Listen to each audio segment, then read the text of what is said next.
Boa tarde. Boa tarde, gente, tudo bem? Bom, as apresentações já foram feitas, né? Então a gente já pode dar aqui seguimento à nossa reflexão dessa noite. Antes eu queria fazer uma observação. Eu e a minha esposa, nós lideramos o Ministério de Adolescentes na nossa igreja. Então, de repente, pode escapar aí uma palavra mais descontraída, né? Não é aquela coisa mais formal. Estou vendo aí os jovens, os adolescentes, então não reparem, tá bom? É mais força do hábito mesmo de trabalhar com adolescentes, ok? Combinado? Hoje a gente vai conversar um pouquinho sobre a experiência do legado, uma reflexão no livro de Deuteronômio, mais especificamente Deuteronômio 6. Então a gente vai conversar um pouquinho sobre a experiência do legado, a gente vai entender por que é importante falar de legado, principalmente em tempos difíceis, assim como a gente tem vivido ultimamente, né? Tenho visto aqui muitas famílias, jovens e adolescentes, e é um recado assim, é uma reflexão para a família mesmo, tá bom? Então eu espero que você, assim como eu fui abençoado por essa palavra, que você também seja, amém? Falando de legado, é importante a gente fazer essa introdução. Legado, se você digitar lá no Google ou ver no dicionário, significa transmitir algo a outrem, né? Então significa passar alguma coisa, a palavra que eu mais gosto é transmitir mesmo de fato. E quando a gente pensa em legado, com certeza você vai se lembrar de algum ente querido, ou de repente o pai, o avô, um amigo, alguém que te falou alguma coisa, te transmitiu algo que marcou a sua vida, que fez a diferença na sua vida. E que faz a diferença na pessoa que você é, na forma como você conduz as suas coisas, na forma como você conduz as suas relações, na forma como você conduz a sua família, os seus negócios. Legado.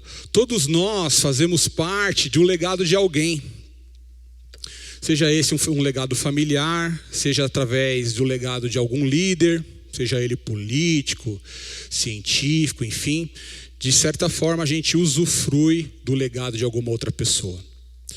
Eu me lembro, por exemplo, eu contei essa história aqui de manhã, das muitas conversas que eu já tive com o meu pai, mas uma que me marcou bastante foi quando a minha esposa engravidou do nosso primeiro filho, e a gente fica, né, naquela incerteza, né, o que vai ser, como que vão ser as coisas, como que eu devo me portar.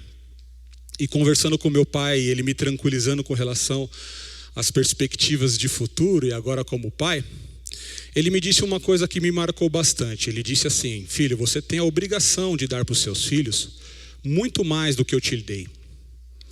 Só que meu pai não estava falando de condições financeiras, até porque a gente é de uma família simples, uma família humilde. Meu pai é enfermeiro.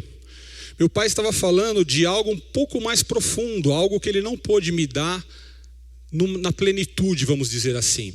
Meu pai, como era enfermeiro, ele trabalhava em plantões, trabalhava em 2 empregos, então às vezes saía de um plantão e ia para outro. E às vezes eu sabia que meu pai estava em casa descansando, mas ele não estava ali brincando, ele não poderia me ajudar com as tarefas de casa e tudo mais. De certa forma isso não fez falta, porque meu pai, mesmo não tendo um tempo, vamos dizer assim, para passar com os filhos, ele sempre foi um pai presente. Olha só que interessante. Então ele sempre sabia o que estava acontecendo em casa. A minha mãe sempre falava para ele sempre orientava a minha mãe, ele dava as orientações do ponto de vista dele, de como as coisas deveriam ser conduzidas.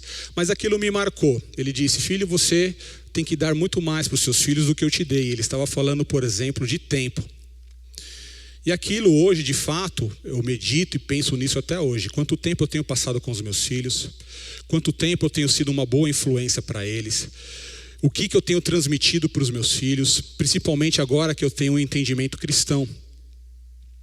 Então eu entendi que aquilo que o meu pai disse e que ele percebeu que faltava naquele papel de pai, eu deveria me dedicar e me esforçar para proporcionar aos meus filhos. E eu tenho me dedicado a isso também. Então todo o tempo livre que eu tenho, eu procuro passar com eles, passear com eles, estar junto da minha família, mesmo que ficando em casa.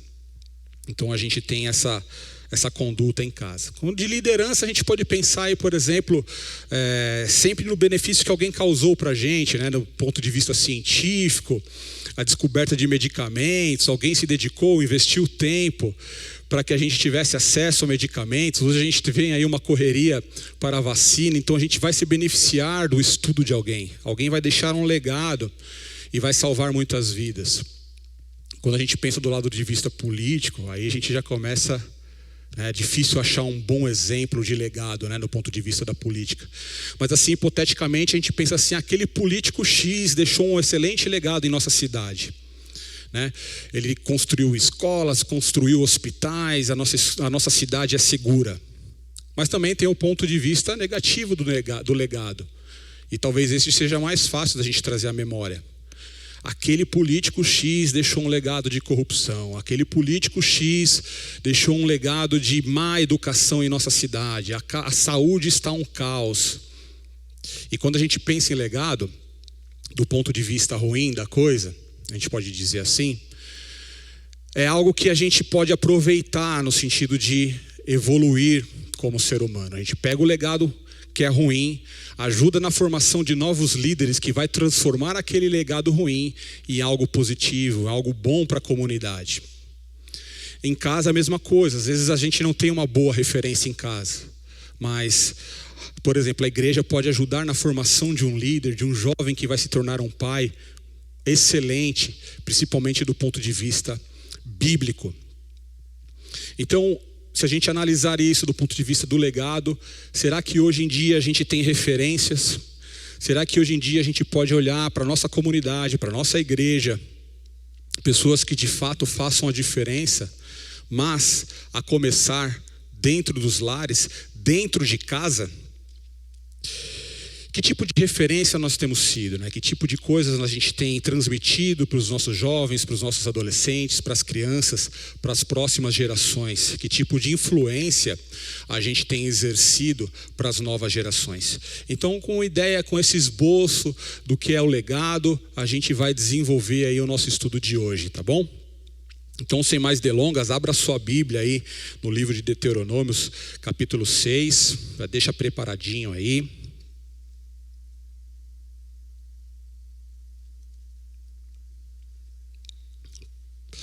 Eu preparei alguns slides, mas ficou pequeno, talvez você não enxergue, tá bom? Mas aí, tranquilo, a gente vai falando aqui, não teremos problema. Antes da gente ler essa passagem de Deuteronômio 6, deixa eu fazer um pequeno resumo sobre o livro. Qual que é o objetivo do livro de Deuteronômio? Bom, hoje o objetivo é preparar uma nova geração que vai assumir, vai tomar posse de Canaã, a terra prometida lá a Abraão. Então o objetivo é preparar uma nova geração. Aquela geração que cresceu no Egito, que foi escravizada e o Senhor libertou e peregrinou pelo deserto por 40 anos, essa geração não vai assumir Canaã. Quem vai assumir são aquelas crianças, aqueles jovens e adolescentes que cresceram no deserto.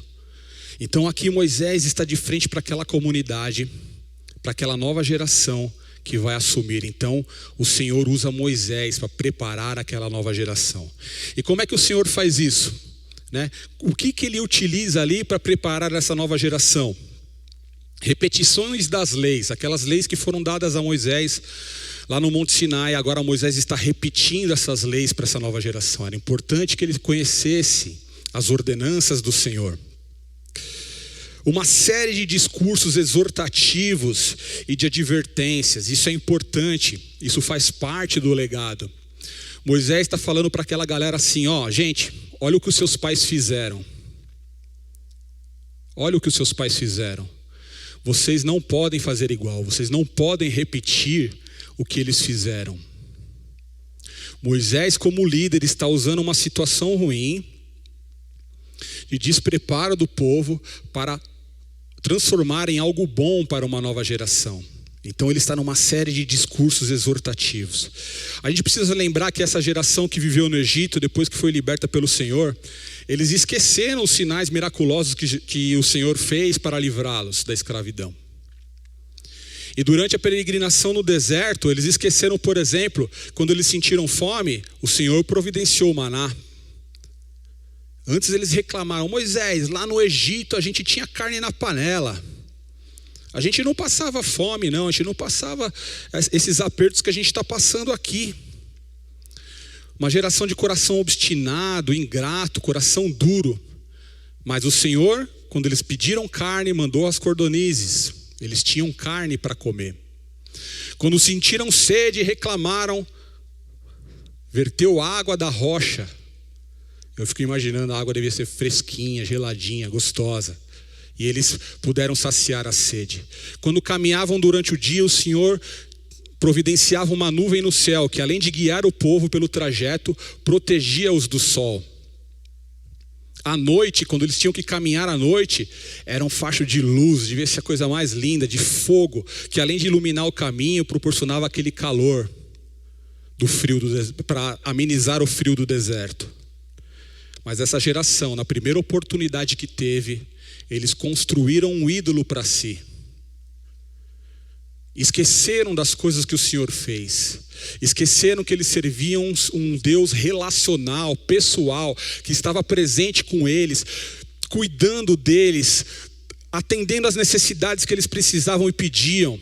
Eles esqueceram, na primeira oportunidade que tiveram, eles esqueceram do Senhor e construíram um Deus para si. Então Moisés está nessa série de discursos exortativos, conselhos e advertências, lembrando o povo desse amor do Senhor. Do amor que resgatou o povo da escravidão, do amor cuidadoso do Senhor durante a trajetória. Não faltou nada. A Bíblia diz, ainda no livro de Deuteronômios, que a roupa não se desgastou, a roupa deles não furou. Conseguem imaginar isso? 40 anos de peregrinação no deserto, a roupa não se desgastou, não furou. E Moisés está ali, diante daquela nova geração, lembrando-os dessa história.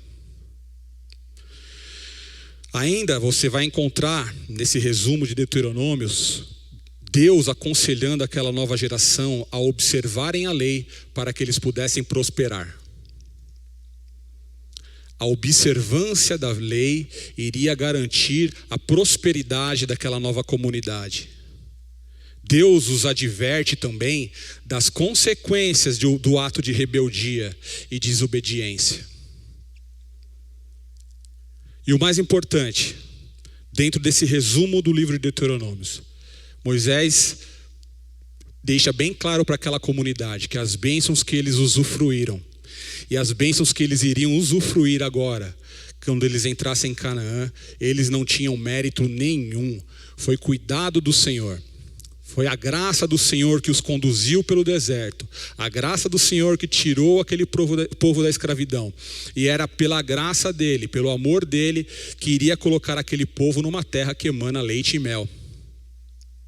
Uma terra fértil, produtiva. Então, se a gente puder dividir aí o livro de Deuteronômio, você vai ter esse esboço aí. Do capítulo 1 ao capítulo 4 é o resumo da jornada. Do capítulo 5 ao capítulo 27 são os resumos das leis.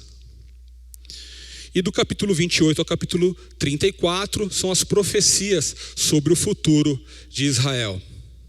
Legado. Legado. Vamos falar agora, pode passar o próximo, por favor? Sobre a experiência do legado. Não sei se, infelizmente, não está muito grande, mas aqui agora a gente vai ler o texto bíblico, todo mundo com a Bíblia apostos aí? Vamos ler então. Versículo 4. Ouça, ó Israel, o Senhor, o nosso Deus, é o único Senhor. Ame o Senhor, o seu Deus, de todo o seu coração, de toda a sua alma e de todas as suas forças. Que todas essas palavras que hoje lhe ordeno estejam em seu coração. Ensine-as com persistência aos seus filhos. Converse sobre elas quando estiver sentado em casa, quando estiver andando pelo caminho, quando se deitar, quando se levantar. Amarre-as como um sinal nos braços e prenda-as na testa. Escreva-as nas batentes das portas de sua casa e em seus portões. Agora a gente vai esmiuçar um pouquinho esse texto, para a gente entender aí o tema da nossa reflexão dessa tarde, sobre a experiência do legado. Aí ali em cima tem, pode passar o próximo, por favor? Obrigado. a identidade, o que nos torna diferentes, o que nos torna um só. Quando a gente pensa assim no nosso país, nós como brasileiros, você conseguiria dizer assim de pronto algo que nos diferencia dos demais povos? Existe uma marca identitária do povo brasileiro que nos torna um povo único, diferente dos demais povos do mundo?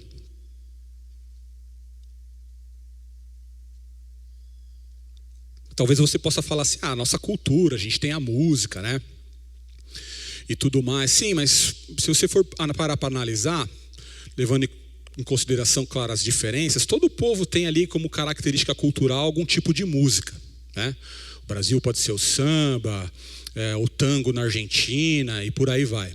Então, não sei se isso cabe bem. A língua portuguesa, porque a nossa língua portuguesa ela é diferente da nossa língua mãe, né? A gente tem algumas coisas ali, características que nos diferencia de fato da língua mãe. Pode ser. Mas talvez a marca que nos distingue assim dos demais povos talvez seja a bandeira, né? Que é uma bandeira diferente, cada povo tem a sua. Então é uma marca distintiva. Nós temos o nosso hino, que também é algo, cada povo tem o seu hino, então pode ser também uma marca que nos distingue. Mas num mundo como nós vivemos hoje, extremamente globalizado, essas diferenças culturais, de música, no modo de se vestir, no modo como nós nos relacionamos, elas vão diluindo no decorrer dos anos. Essas diferenças culturais, elas tendem a sumir nesse mundo globalizado. Por que eu estou falando isso? No versículo 4, ouça Israel, o Senhor é o nosso Deus. O Senhor, o nosso Deus, é o único Deus, é o chamado Shema. Até hoje o judeu ortodoxo, ele repete isso pela manhã e à tarde. A criança que cresce nessa família, quando ela aprende a falar, ela já é ensinada a decorar esse versículo e repetir também. Recitar isso. Isso é uma confissão de fé. Nós ouvimos esse versículo na boca do próprio Senhor Jesus. Ouça, Moisés, lembrem novamente, tentem visualizar a imagem, né? Moisés está de frente para uma nova geração. Ele fala assim, prestem atenção. Ouçam o que eu vou te dizer. O Senhor, olha só, o Senhor, o nosso Deus. O Senhor, o nosso Deus, é o único Senhor. Essa é a marca distintiva desse povo. O que torna esse povo diferente dos demais povos é que eles são o povo escolhido do Senhor. É a marca identitária desse povo agora. Eles passaram 40 anos no deserto, mais 400 anos escravizados. Eles não tinham identidade. Eles não tinham leis próprias que pudessem reger, ajudar na organização social daquela comunidade. Eles estavam submissos ao povo egípcio. Ouça Israel, o Senhor, o nosso Deus, é o único Deus. Essa é a marca distintiva deste povo. E aí a gente vai para o versículo 5. Ame o Senhor, o seu Deus, de todo o seu coração, de toda a sua alma e de todas as suas forças. O Senhor está construindo a identidade do povo. Moisés está trazendo à memória quem é esse Deus cuidadoso e amoroso. Dizendo para eles, existe só um Deus. É uma preparação, lembra que a gente falou no começo? Porque agora a comunidade ia entrar numa terra que era habitada por outros povos, outras culturas. E esses povos adoravam outros deuses. Pegando a experiência do legado dos pais, daquela geração que viveu no deserto, é uma preparação, é um antídoto, e a gente vai ver isso mais para frente. Agora no versículo 5, ame o Senhor, o seu Deus, de todo o seu coração, de toda a sua alma, de todas as suas forças. O amor a Javé, ao Senhor, ele é demonstrado através da obediência constante à sua lei. Ou seja, agora esse povo conhece quem é o Deus deles. Eles percebem que é um Deus presente, relacional. Eles reconhecem que é um Deus poderoso, amoroso, um Deus cuidadoso. Eles decidem seguir esse Deus, servir esse Senhor em amor. E a resposta, obediência às leis.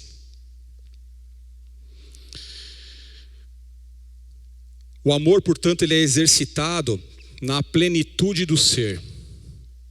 Coração, alma e todas as forças. É uma consagração total do ser. O amor que eles deveriam exercer em resposta aos atos salvíficos do Senhor é uma consagração total ao Senhor. E a gente aprende, principalmente com o Senhor Jesus, que amor é uma decisão. Amor é ação. Tem as referências bíblicas aí, se você conseguir enxergar, para anotar, tem as referências aí, tá bom? No versículo 6, pode passar, por favor? Moisés continua. Ele fala assim: aquele amor que vocês devem guardar no coração. Você deve guardar todas essas palavras que hoje eu lhe ordeno, e você deve guardar no coração. E aqui tem um sentido interessante para a gente pensar. O coração, para essa cultura, eles pensavam no coração não só como um órgão responsável pelos sentimentos, mas era um órgão também que comandava as nossas ações, os nossos pensamentos, o nosso modo de agir. Hoje a gente ainda tem um pouco dessa cultura, né? A gente canta louvores e tem lá o coração, transforma o meu coração como algo referente às nossas emoções, sentimentos e pensamentos. Era assim que esse povo pensava. Então, quando você ouve as pessoas falar em coração, o coração para eles é o órgão que comanda todo o ser. O modo de pensar, de agir, de falar é o coração. Então isso tem um sentido um pouquinho mais amplo. Guarde no coração. E olha só, ele fala que ordena, eu ordeno. Hoje eu lhe ordeno que essa palavra esteja em seu coração. A obediência às ordenanças do Senhor, como eu disse lá, é um antídoto à idolatria. É uma prevenção à idolatria. Guarde a palavra no coração para você não esquecer quem é o seu Deus. Uma vez entronizada no coração, agora essa palavra ela vai conduzir todo o seu ser. Agora o que você falar vai ser impulsionado pela palavra que você tem guardada. Agora os seus pensamentos serão moldados pela palavra do Senhor que você tem guardado. O seu modo de agir, portanto, será um modo de agir diferente do que você agia, porque agora você age conforme o entendimento da vontade do Senhor. É isso o que esse versículo está dizendo, é isso que Moisés está comunicando àquela nova geração. Um outro sentido também, cada um tem um coração, certo? Graças a Deus por isso. Então a palavra entronizada no coração significa que aonde quer que você esteja, a palavra do Senhor estará lá com você. Eles não tinham smartphone, eles não tinham a Bíblia impressa como a gente tem hoje. Então aquela palavra que foi entronizada no coração, agora ela é carregada aonde quer que eles estivessem. Um outro sentido importante. Além de comandar todas as ações do ser, além dela poder ser carregada para qualquer lugar que eles estivessem, a palavra do Senhor no coração, ela poderia ser transmitida a outras pessoas. O legado. Pode passar o próximo, por favor?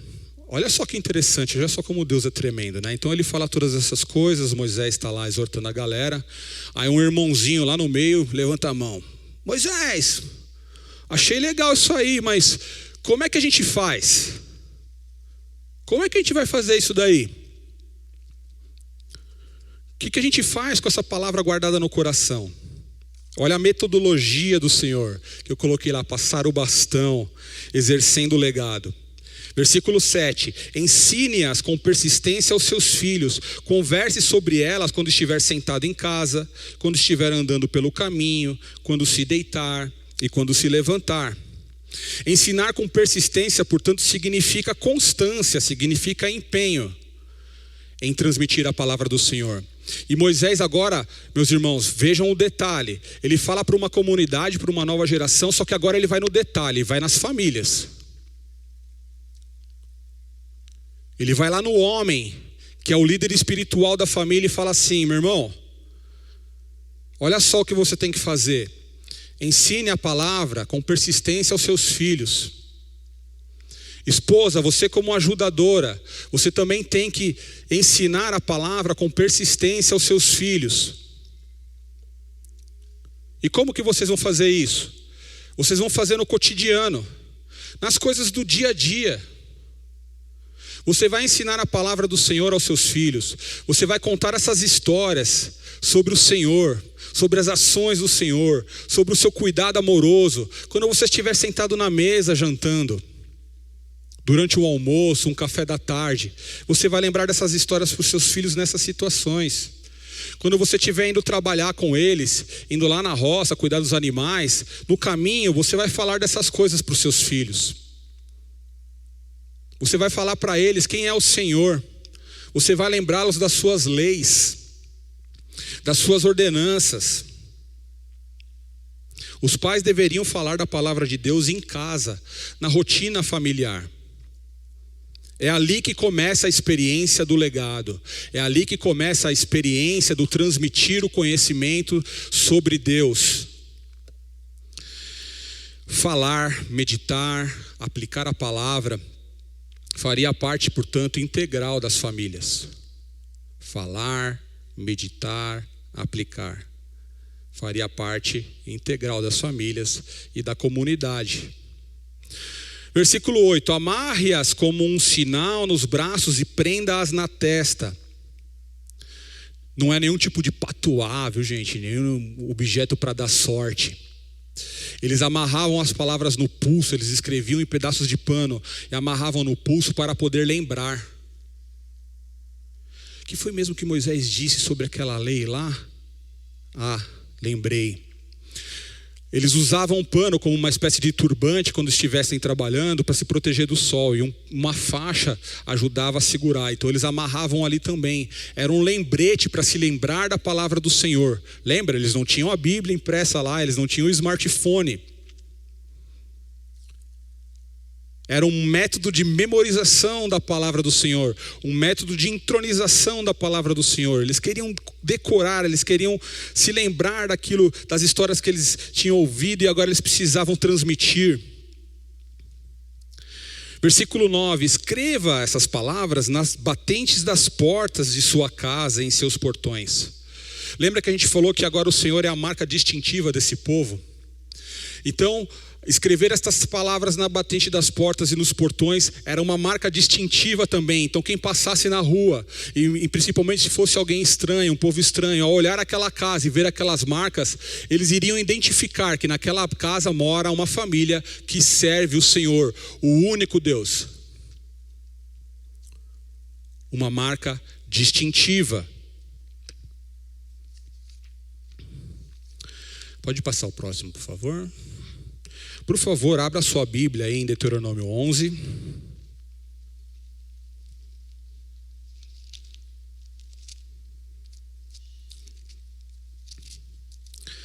Versículo 26 ao versículo 28.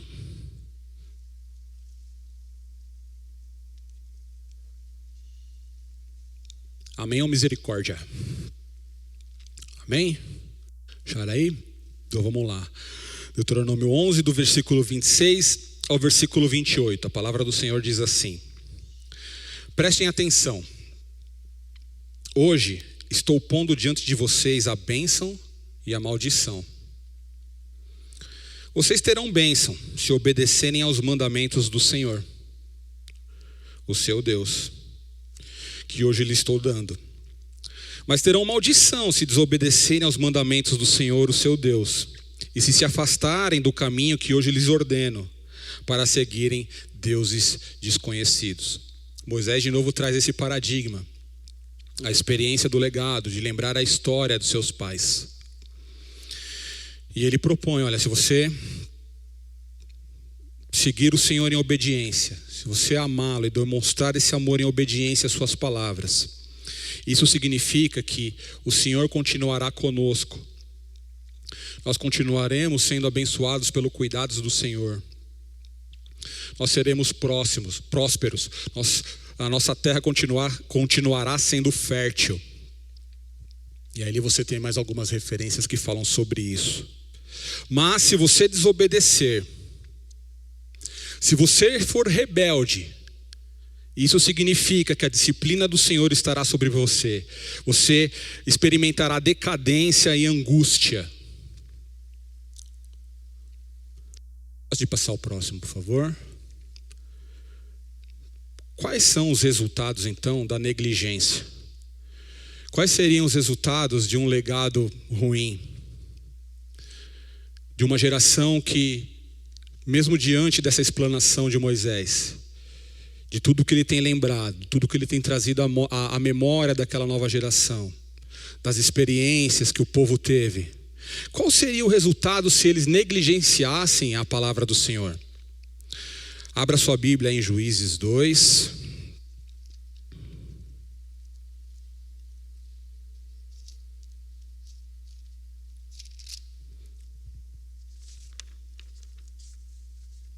Do versículo 10 ao versículo 15. Essa parte do texto aqui é importante que você saiba. Moisés, ele não vai tomar posse de Canaã junto com o povo, ele morre. Mas Moisés exerce o legado num novo líder. Ele prepara um novo líder que vai conduzir aquela nova geração. Aí alguém lembra quem é?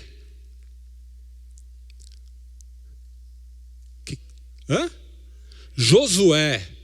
Moisés prepara um novo líder. Olha o legado.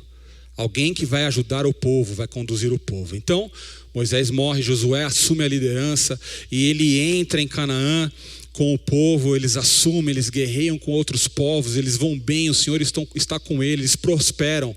A terra realmente é muito boa, excelente, o povo vai muito bem. Mas olha só lá em Juízes 2, versículo 10 ao versículo 15. Vejam o resultado da negligência. Depois que toda aquela geração foi reunida a seus antepassados, ou seja, a geração de Josué, aquela geração que entrou na terra e tudo mais, depois que toda aquela geração foi reunida a seus antepassados, surgiu uma nova geração que não conhecia o Senhor e o que ele havia feito por Israel. Então os israelitas fizeram o que o Senhor reprova e prestaram culto aos Balaíns. Abandonaram o Senhor, o Deus dos seus antepassados, que os havia tirado do Egito, e seguiram e adoraram vários deuses dos povos ao seu redor, provocando a ira do Senhor. Abandonaram o Senhor e prestaram culto a Baal e a Astarote. A ira do Senhor se acendeu contra Israel, e ele os entregou nas mãos dos invasores que os saquearam. Ele os entregou aos inimigos ao seu redor, aos quais já não conseguiam resistir. Versículo 15.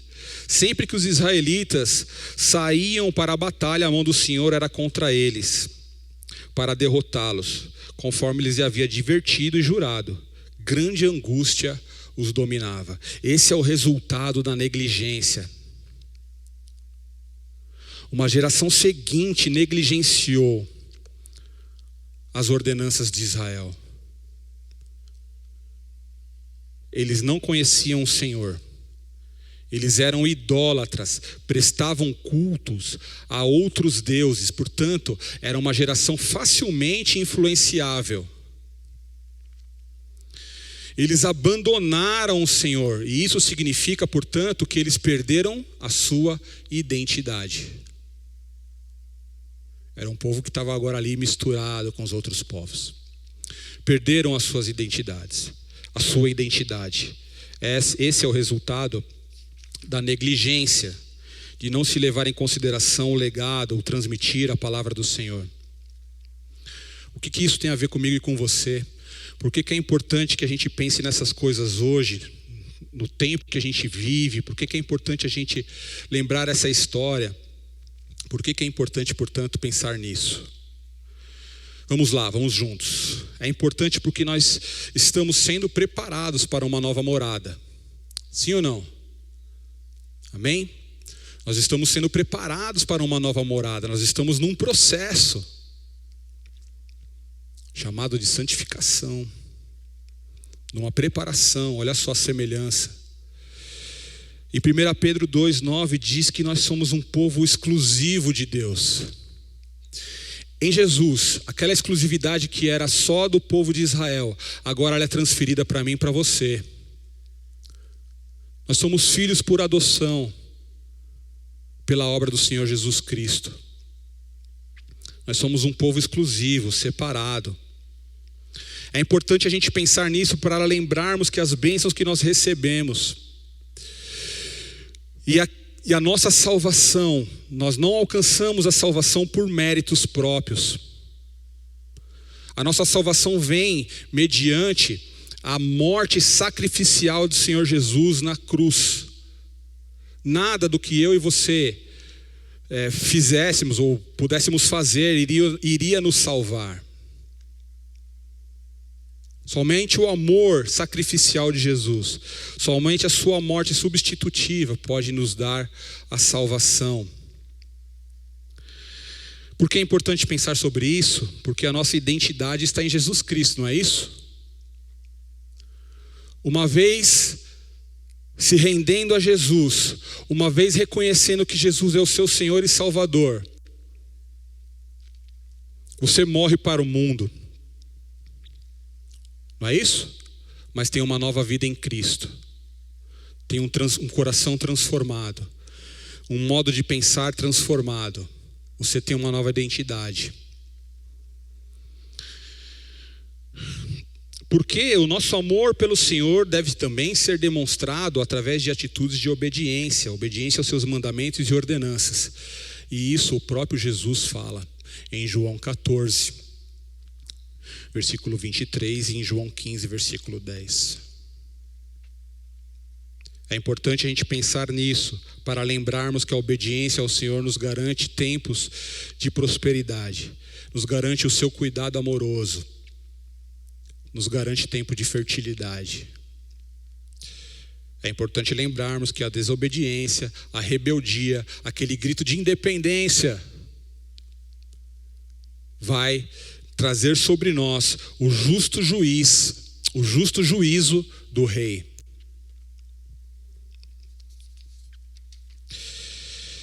Pode passar o próximo, por favor? Então o que a gente precisa fazer? Pensando, meditando nesse texto, o que é preciso mudar?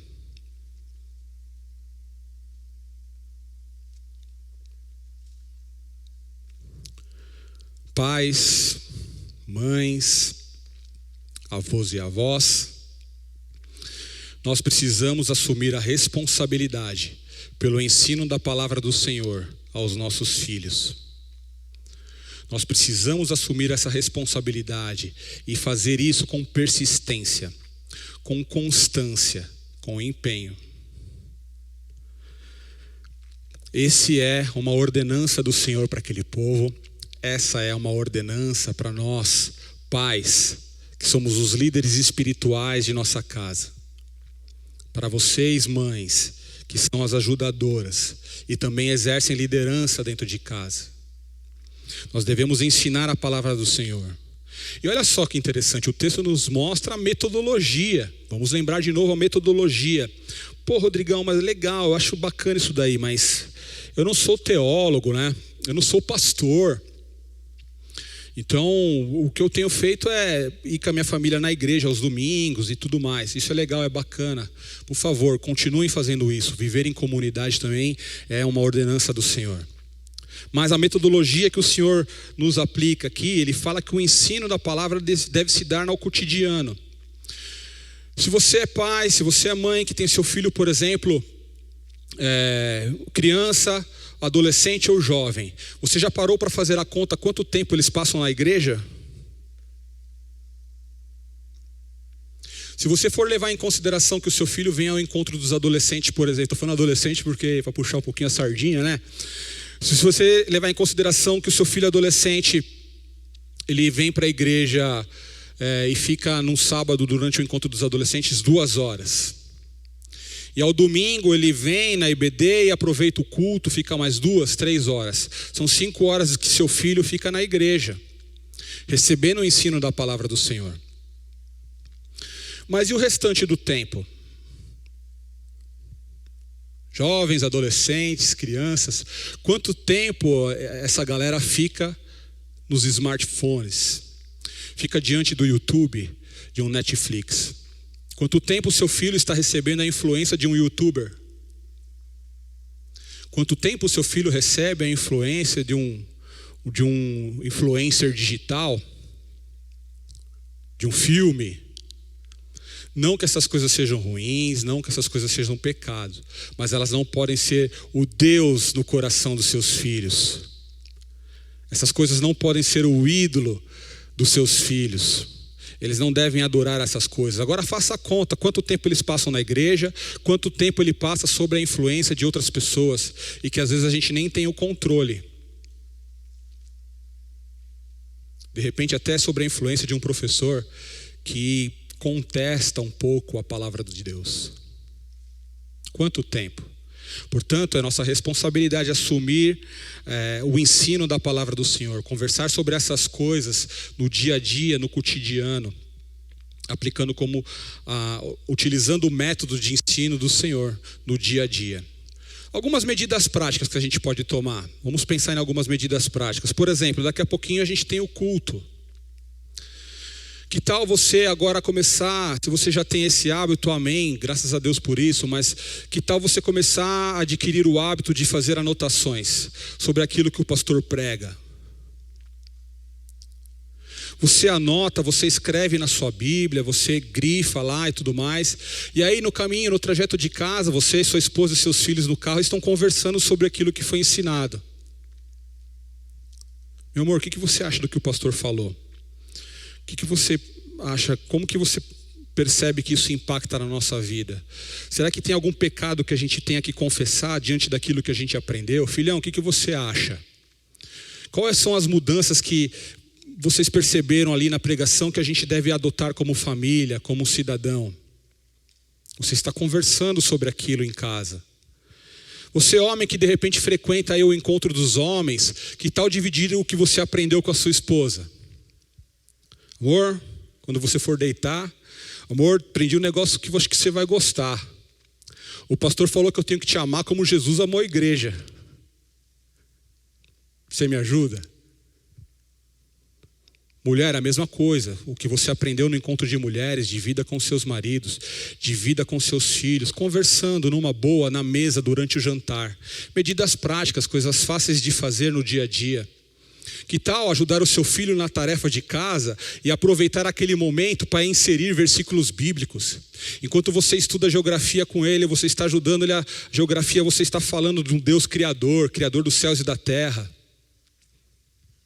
Que tal falar do Senhor enquanto você estiver ajudando o seu filho com as lições de biologia? Matemática, é possível. Que tal aprender português utilizando o texto bíblico? Olha só. Você vai inserindo a palavra do Senhor no contexto familiar, aos poucos, devagar, de uma forma suave, tranquila, e de repente a sua família está ali pensando na palavra do Senhor, conhecendo a Deus, se relacionando com Ele, amando o Senhor, obedecendo às suas ordenanças. É uma metodologia do Senhor. É Ele que nos ensina a tratar as coisas de Deus dessa forma. Ele nos ensina a fazer assim. Era assim que o Senhor Jesus fazia. Caminhando com as pessoas, Ele estava ensinando. Enquanto Ele jantava com as pessoas, Ele estava ensinando. Ele ensinava enquanto estava na sinagoga. Ele ensinava as pessoas enquanto estava sentado à beira de um poço. No cotidiano, no levar da vida, nas coisas do dia a dia. Amém? Nós precisamos de referências. Nós precisamos passar esse legado adiante. A gente precisa formar uma nova geração que ama o Senhor. Porque o que a gente tem visto, infelizmente, é uma geração que tem esquecido do Senhor. Como diz o texto bíblico. Uma geração idólatra. Que desconhece o Senhor, não se relaciona com Ele. A gente precisa ser essa referência para esses jovens, para essa nova geração. Amém? Que as nossas casas sejam reconhecidas por os nossos vizinhos. Naquela casa mora uma família que ama o Senhor. Amém? Graças a Deus por isso. Obrigado pela gentileza, obrigado pela acolhida. Foi um prazer estar com vocês aqui esse domingo. Pastor Fábio, obrigado pelo convite. Manda um abraço para o pastor Gessé, para toda a equipe pastoral. Meus irmãos lá da Igreja Batista de Cumbica também mandam um abraço para vocês. A gente são igrejas distintas, mas não sei se vocês já repararam, além do laço que a gente tem junto por causa do pastor Fábio, os jovens já tiveram aqui ações junto com a igreja aqui de Bragança. Então nós somos uma igreja, somos próximos. O laço que nos une é Jesus Cristo, mas a gente também já tem esses laços de amizade mais estreitados, tá bom? Espero vê-los em breve, em outras oportunidades. Deus abençoe vocês, tá bom? Vamos orar mais uma vez? Baixe sua cabeça.